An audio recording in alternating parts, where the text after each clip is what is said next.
The Washington Nationals, they have an intriguing offseason. They have a lot of different things to do, but in my opinion, I think the number one priority at this moment should be extending CJ Abrams. You are Locked On Nationals, your daily Washington Nationals podcast, part of the Locked On Podcast Network, your team every day.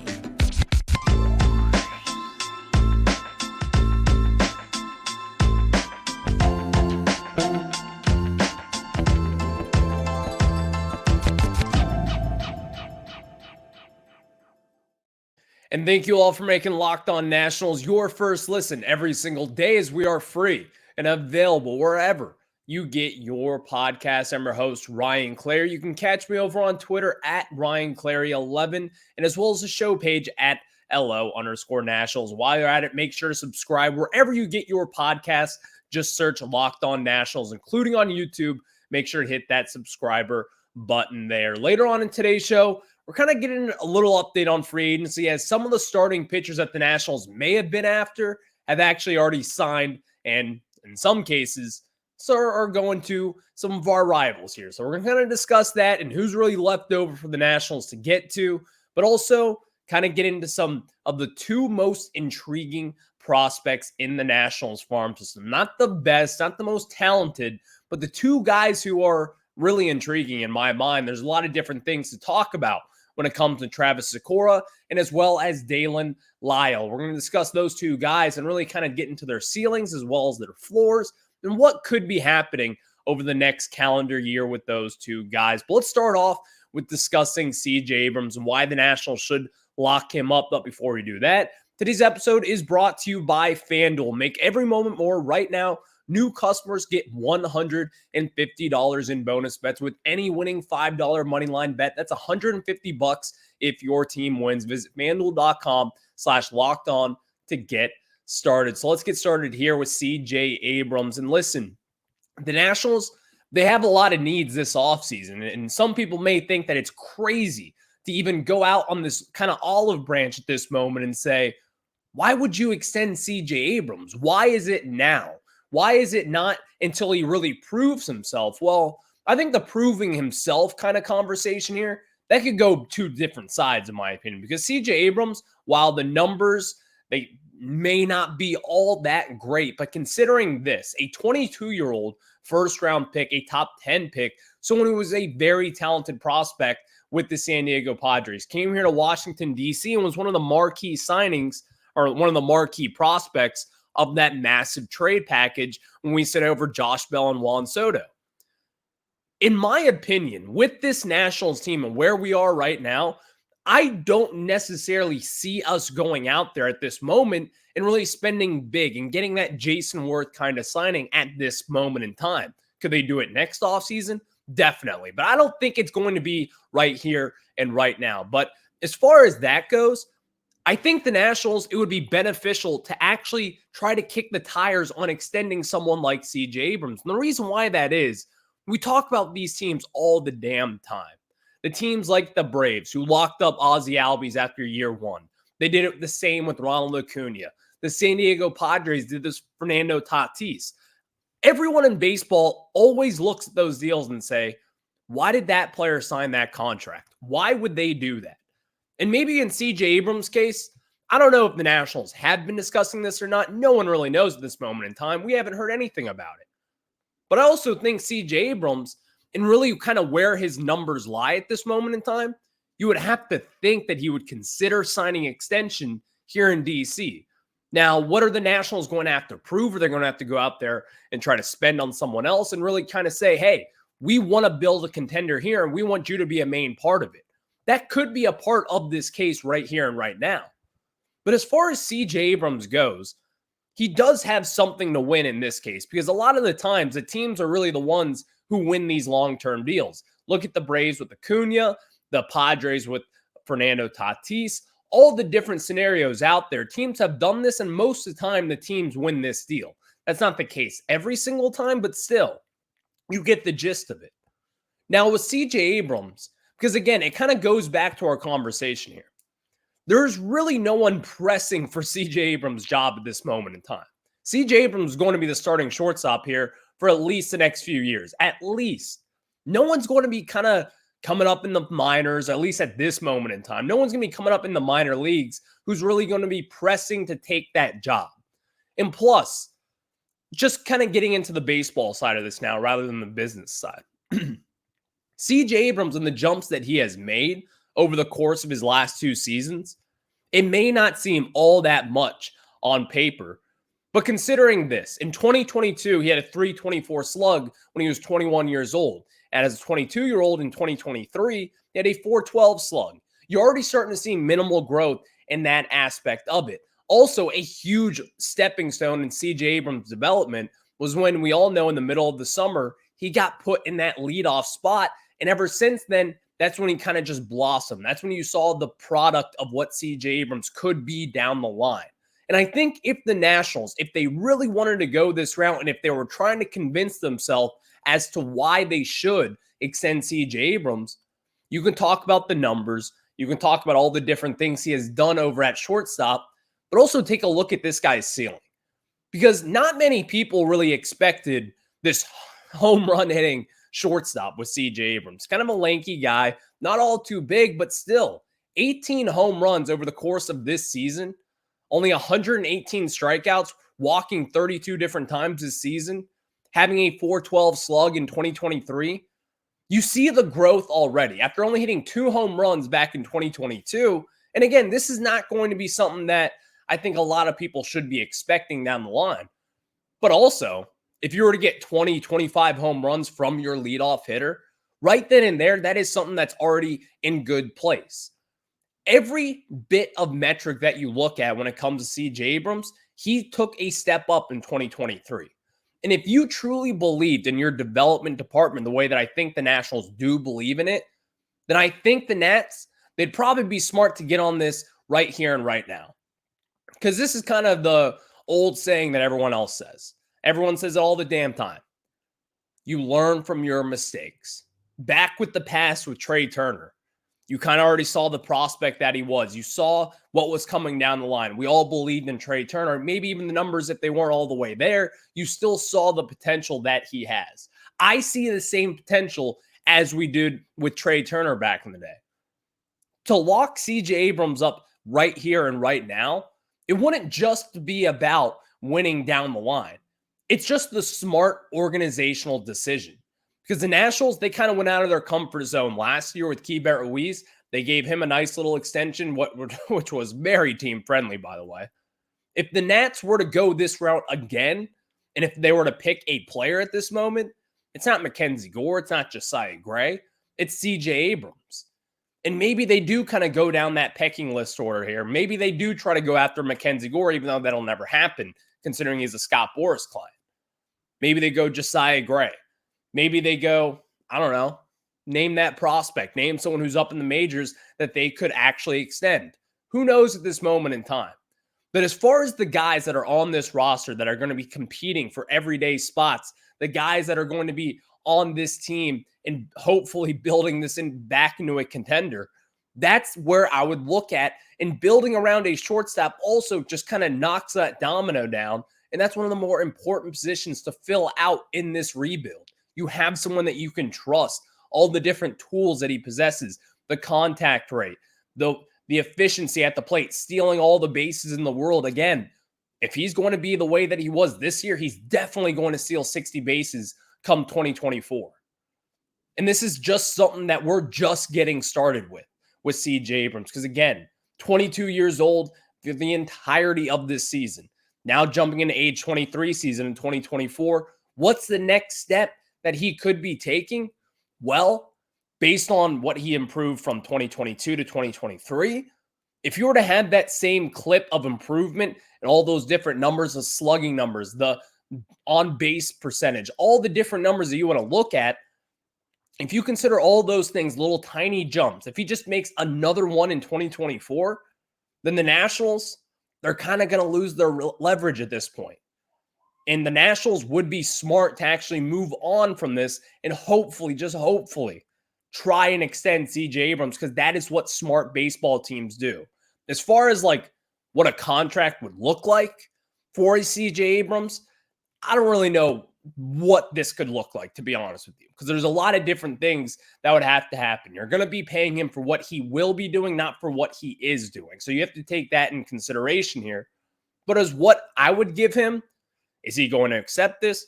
I don't know at this point. But maybe like 7 years, $80.5 million in total, 11.5 AAV over the next 7 seasons. It could be something similar to that. It could be something that's maybe a little bit more lofty, and which, again, I'm all ears for it. Because at the end of the day, kind of going back and reiterating this point, you're paying him for what he's going to do. And if you believe in your player development staff, if you believe in the prospect of CJ Abrams, then that is the smart business decision to do right here and right now. Because you're not really going to be spending all too much money out in free agency. You're not going to be spending and having all this money tied up for the next future years. Right now, you're going to be off the hook with Patrick Corbin after this season. That's going to be a huge break for this Nationals ownership. And then Steven Strasburg and the situation with that he has right now, who knows what's going to happen there in that front and how much money we're going to know at the end of this thing. But CJ Abrams, that is the kind of piece that the Nationals should be going for this offseason. If you're not going to sign a Rhys Hoskins, if you're not going to sign a Sonny Gray, go out there, extend your own, kind of just show the fan base, show the players, show everyone in that organization that we are for real again, and that you want to show that we will put a winning prospect back on this field and kind of get this rebuild get going again. Even though that made no sense. Whatever. You get the point of it. Extend CJ Abrams this offseason. That is the smart decision that the Nationals should be looking at this offseason. And thank you guys for making Locked On Nats your first listen every single day, as we are free and available wherever you get your podcasts. And of course, catch us over on Twitter at LO_Nationals. And make sure to subscribe over on YouTube. Just search Locked On Nationals there. And before we kind of get into two of the most intriguing prospects, let me tell you guys again about our friends over at FanDuel. And score early this NFL season with FanDuel, America's #1 sportsbook. Right now, new customers can get $150 in bonus bets with any winning $5 moneyline bet. That's $150 if your team wins. And if you've been thinking about joining FanDuel, there's no better time to get in on the action. The app is so easy to use, and there's a wide range of betting options, including spreads, player props, over-unders, and more. Like tonight with Monday Night Football, you got the Vikings and the Bears. You know I'm going to roll with the Pastronaut and the Vikings and hit them on the money line. So visit FanDuel.com/lockedon and do that and kick off the NFL season as long as we do here. FanDuel.com/lockedon, and FanDuel, the official partner of the NFL. Now we get back into it as the Nationals, they're in this rebuild. They got a lot of different things to work on this offseason. But I do kind of want to highlight these two prospects here, Travis Sykora and Daylen Lile. Let's start off with Travis Sykora because, in my opinion, this was kind of something that I wanted to see the Nationals do forever. Spend big, kind of go in on these prospects, go in on the top needs in your draft. The Nationals, they did that this year. They took 3 guys in their first 3 rounds that I truly believe are first-round kind of talents. You could have made the decision of drafting Travis Sykora, not where the Nationals were at number 2 overall, but you definitely could have made the decision to take Travis Sykora in the mid-20s or late 30s, whatever it is, in round 1. Travis Sykora could have slotted right in there. He fell to the Nationals in round 3. They signed him to a big slot bonus there, basically for a first-round draft pick value, as long as getting Yohandy Morales in round number 2 as well. Travis Sykora is one of the most intriguing pitching prospects, in my opinion, probably in the NL East as far as prospects goes, because his stuff is legit. And through the high school circuits, this is someone who has flashed 100-mile-per-hour fastballs, even hit 101, I believe, at times, at the only of a young age of 18, 19 years old. You've seen a lot of different things that you can already say, this guy's got a lot of different things that others don't around Major League Baseball. But what makes him very intriguing is that his best pitch is a splitter as a 19-year-old. Someone who is 19 years old and who can perfect a splitter the way that Travis Sykora has been touted to be, that is something right then and there that is a green flag. He is giving me all the reasons to believe in Travis Sykora, the prospect. Now, here's the thing that may kind of get lost in this. As a 3-pitch guy, which Travis Sykora is at this moment in time, he's got a heavy-hitting fastball, he's got his heavy-hitting splitter, he's also got a solid slider to go with it at this moment. I'm sure this is something that he's going to improve on. He's probably going to add a 4th pitch because this year he did not appear in any rookie ball games or anything like that. I'm sure he probably pitched down in the backfields of West Palm Beach. But Travis Sykora going into 2024, this is going to be someone who I think a lot of people should be kind of have on their radar. They should really be expecting a decent amount from this kid going forward. Again, 19 years old, a 3rd-round pick of this last year's draft, signed above slot. This is going to be someone, in my opinion, who could kind of be that breakout prospect out of nowhere. This could kind of be your Lucas Giolito again of 2014. A guy like that who you could potentially see be some big-time prospect someday. Is he going to be some massive top 5 overall prospect in baseball? Who knows at this moment in time? But with all that said, the Nationals, they gave him a lot of money for a reason. They truly do believe in the prospect of Travis Sykora and what he could bring. And also on the flip side of it, being 6'6", having a fastball reach triple digits. Well, the Nationals in the past and guys that they have drafted along with those frames, you go back to 2009 with Steven Strasburg. That's the obvious no-brainer number 1 overall pick there, as well as Lucas Giolito back in 2014 around that area. The Nationals, they have kind of had success with profiles like Travis Sykora. So I think going into 2024, I'm not really expecting to have a 2.1 ERA and pitch 100 innings pitch and have 130 strikeouts in those innings. I'm not really expecting that kind of production for someone who's only 19 years old, turning 20 sometime this summer. But I also don't think it's crazy to think that Travis Sykora could be this big-time impact prospect, because that is kind of what the Nationals are touting him to be. They're not going out and talking to the Washington Post saying, this guy's going to be legit.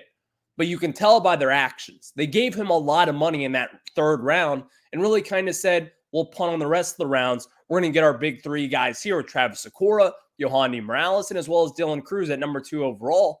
And now you have these 2 guys here, which Travis Sykora, you never know with them because the Nationals, let's face it, we have had big-time pitching prospects in the past. Now, have they all worked out for us? Not necessarily. But also, I think Travis Sykora is a little bit different here. This is kind of a move that the Baltimore Orioles have been doing for years past. Teams like the Rays have been doing in years past, spending big early on in the draft to get guys to sign and really just manufacturing your own luck.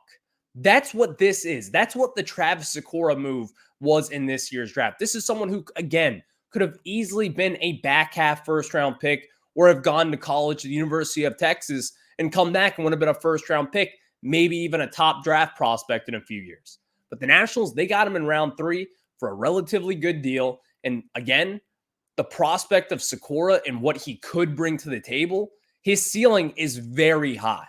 It is very high. Is it the likes of Cade Cavalli? I'd put him up in that conversation, but we'll just have to see how this one goes for the Nationals.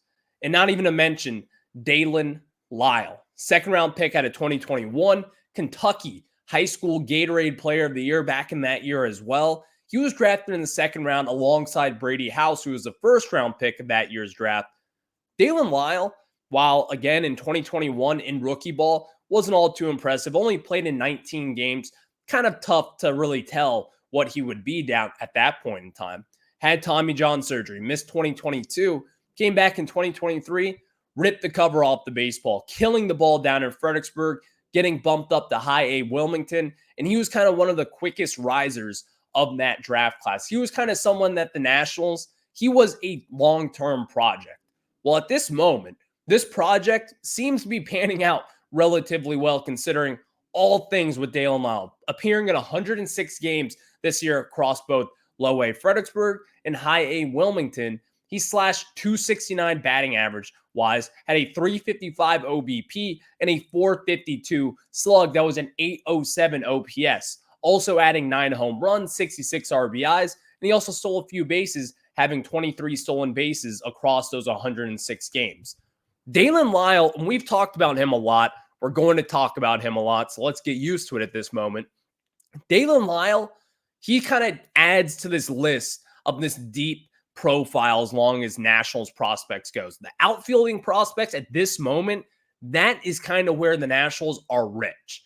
They've got a ton of different talent as far as mid-round draft picks goes, as far as late-round draft picks go. They have found ways to hit in the draft when it comes to outfielding prospects. Now, with this scenario here, this is one of those to where it's not really a gotta-have-it kind of draft pick. It would be nice to see Daylen Lile develop, which at this moment in time, you can't help but think this guy is going to develop. He has shown us a lot of different things. And again, he did kind of fall off when he went to High A Wilmington. But we all know this about High A, and Wilmington in particular. That home ballpark, it is not a hitting-friendly ballpark. It is a very pitcher-friendly ballpark. There's not a lot of power for whatever reason it is there. The dimensions are all fouled up there. The winds, whatever it is at Wilmington, teams just don't really hit. Prospects just don't necessarily hit for power there either, unless you're Brady House and unless you're James Wood. Those two guys rip the cover off the baseball down there. But as far as Daylen Lile goes, he doesn't have the talent of a James Wood, nor a Brady House, or even Elijah Green at this moment. But what he has shown over the course of 106 games, and even dating back to rookie ball, is that he is and could be a special talent for this Nationals team. Again, a nice lefty swing there. He's right-handed in the outfield. He can play center, right, or left down in the big leagues. Someone that you can kind of move around in multiple different situations and also kind of have that speed and power tool as well that is so coveted in Major League Baseball today. He fits that profile of, again, intriguing prospects, and now it's just about what the player development side can do with it. Because Dijon Watson, he was the one overseeing this operation over the last few years. You can credit him with Daylen Lile because Daylen Lile is definitely a success story as we sit here today. But with Brad Ciola coming into town and Danny Haas, this is going to run with them now and see what they can do. Because in my opinion, Daylen Lile is kind of starting to turn into the Nationals prospect that you're really going to have to hone in on, and maybe going into 2024. This is someone you could maybe see start at AA Harrisburg. You could see him get a little stint at High A Wilmington, see what he can do there after, having some struggles, considering to say the least there in High A. But if he were to start in AA, I think the Nationals would be on track for him to maybe sometime be in the major leagues by 2025, or who knows? If he kills the cover off the baseball, if he rips it, whatever you want to say, whatever analogy you want to go out there with, if he plays well, maybe we're talking about a cup of coffee in the major leagues this time next year. Maybe we are, maybe we won't. We'll just have to see. But those are my two intriguing prospects for this Nationals team. There's a lot to think about with those two guys, considering where the Nationals are at this moment in time in their rebuild. Thank you all for making Locked On Nats your first listen every single day, as we are free and available wherever you get your podcast. So let's kind of catch you up on free agency here, as a lot of dominoes have been falling, but none in the Nationals' favor. We'll discuss that after this.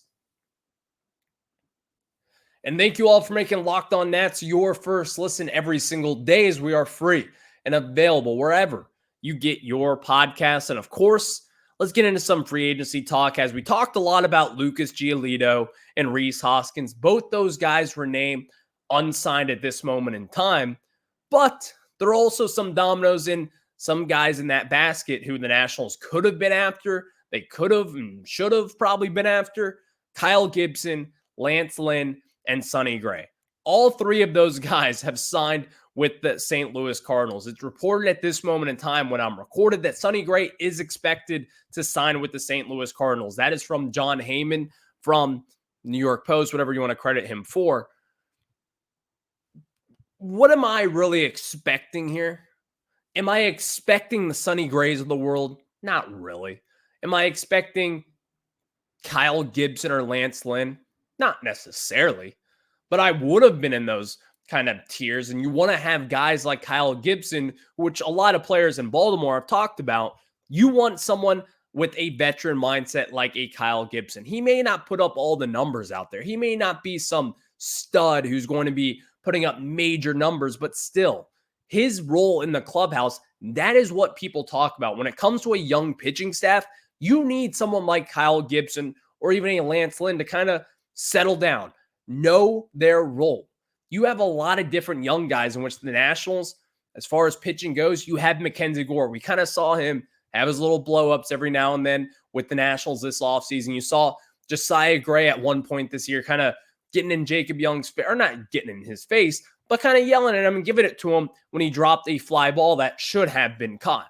Josiah Gray was in the wrong there, as well as Mackenzie Gore is for getting mad and throwing his glove and stuff like that. Having veteran presence like a Kyle Gibson or even a Lance Lynn, in those situations, that is kind of where they come into play here. Because the Nationals, they do have Trevor Williams, and he is valuable in that sense as well. We've talked about a lot about how he's been a voice in that clubhouse that a lot of people listen to. He's demanded respect, and he's getting that respect. Patrick Corbin as well. But why not someone else? Why not someone else that can do all those things, but also help you win baseball games? Because that's kind of where the Nationals are at. That is the fine line that we're kind of tiptoeing as Nationals fans and as people who cover the team right now. They have to find that way in order to get guys like a Corey Kluber maybe. And you may be thinking, why would you go after Corey Kluber after he just had a 7+ ERA with the Red Sox? Yeah, you're probably right.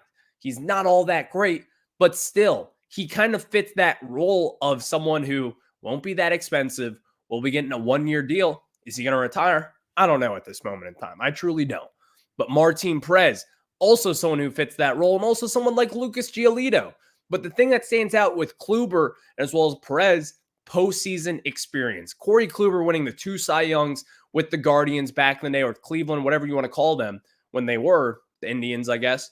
But still, the Nationals, they're going to need to add at some point in time. It's just a matter of when and will they do it? That's the ultimate question as far as we go right now.